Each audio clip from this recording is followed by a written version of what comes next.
Hi dear friends, this is Bob Hutton. This is the Encourager. We are in Matthew chapter 13. Jesus is talking about the parables of the kingdom of heaven. He's trying to explain some things about his kingdom, and he's using these stories to help him. Now today we're going to have a look at a story in Matthew chapter 13 and verse 44. Just one verse, and let me read it to you, and then I'll talk to you about it. And in verse 44 it says, "The kingdom of heaven is like treasure hidden in a field, which a man found and covered up. Then in his joy he goes and sells all that he has and buys that field." This is a very short story. This is also a story from with a farming and agriculture background. Jesus already told us two of these stories already. But in the other stories, he gave an explanation to what he's talking about. But here he doesn't give any explanation. So we've got to try to figure this out ourselves. And so there's a man. He talks about a man who goes to work in a field. And in this field, he finds a treasure. And he is so excited about this treasure that he sells everything that he has to buy the field. You see, he's working on the field, but it's not his property. He's not working on his property. He's probably a casual labourer who's just working for the day to get some money. And he finds something. He finds a treasure in this field. We may think this is a little bit strange, finding treasure buried in a field, but actually it's not as strange as we think. Now, in the area where we live here in Germany, many years ago, nearly 2,000 years ago, the Romans were living here. Actually, not here where I'm living. They were living 5 kilometers, 3 miles west of here. That was where the border was, and they used to have a fence and a mound, and it was guarded, and you could only get in through various gates. Now, in the area where we're living, actually a little bit further east, there were some tribes called the Alamans, and the Alamans, they would always be fighting with the Romans, especially around 150, 250 AD. There's a lot of skirmishes. They would attack the fortified border, and sometimes they would break through and they would terrorize the local population. There's just a small settlement with some farmhouses. There was a castle or a fort with a small garrison of soldiers, but there's a lot of farming going on, and they also brought some vineyards where at that time the Romans started the vineyards in this area. So there's a settlement there, but the Alamans, they would come and they would attack. And when the population heard we're going to be attacked by these wild German tribes, they would take the treasures, they would take the precious possessions, they would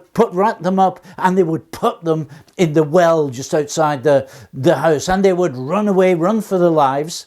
And normally the Romans would beat the Alamans back, and after a skirmish of maybe a few hours, the population would also be able to return and to get on with their lives, and they would take out of the well the treasures. Now, of course, when they fled for the very last time, they put the treasure in the well, but they never came back to take it out.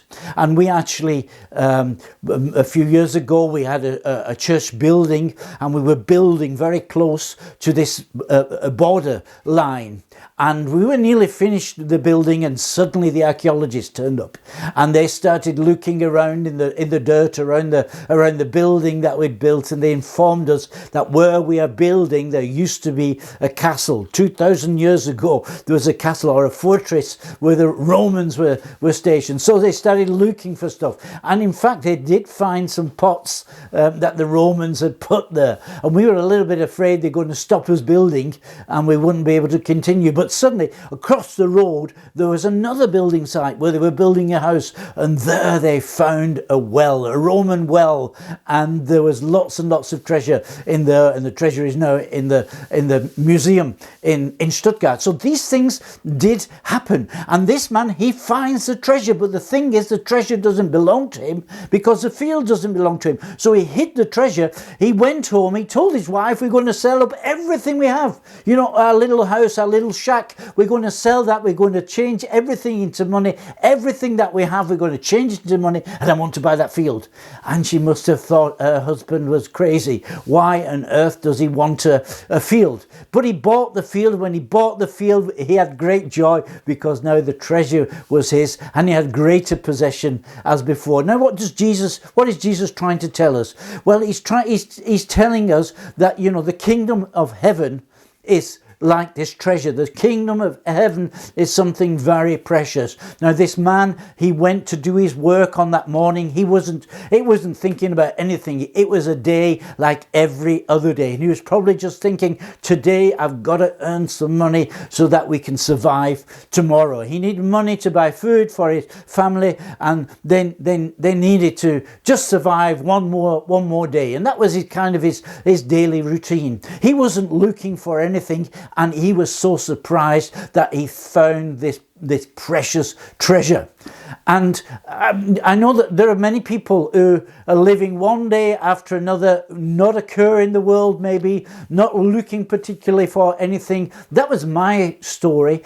And then one day I found something I wasn't looking for when a young man began to speak to me about his relationship with Jesus. He began to tell me what he'd experienced with Jesus, and he challenged me to put my life in order with God. And I heard him, and we argued, and we went away, and I met him again. We argued again. Then I met some of his friends, and I argued with them. And suddenly, you know, I was feeling that God was speaking to me, that there was a God after all, and he had some demands on my life.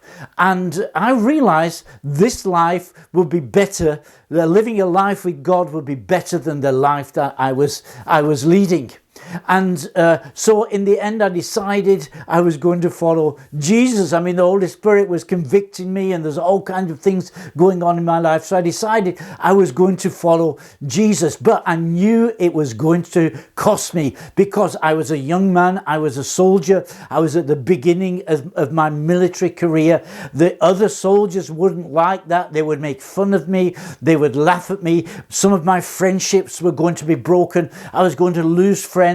And for a short time, I felt maybe a little bit lonely out there in the Middle East, until I found other friends. Until, you know, as the years have gone by, I've realized what a treasure this is. It's a treasure that was worth everything that I have had to give up. Just a short time later, just a few months, or maybe 1.5 years later, I met my wife. We got a wonderful family. We're in a wonderful church family, and the benefits of this life with Jesus outweigh everything that I paid. But you have to put this price on the line, and this cost this man everything that he had. But it's worth it. That's what the kingdom of heaven's about. That's what Jesus is telling us. Anyway, God bless you. I'll see you tomorrow. And you're Bob Hatton, your encourager.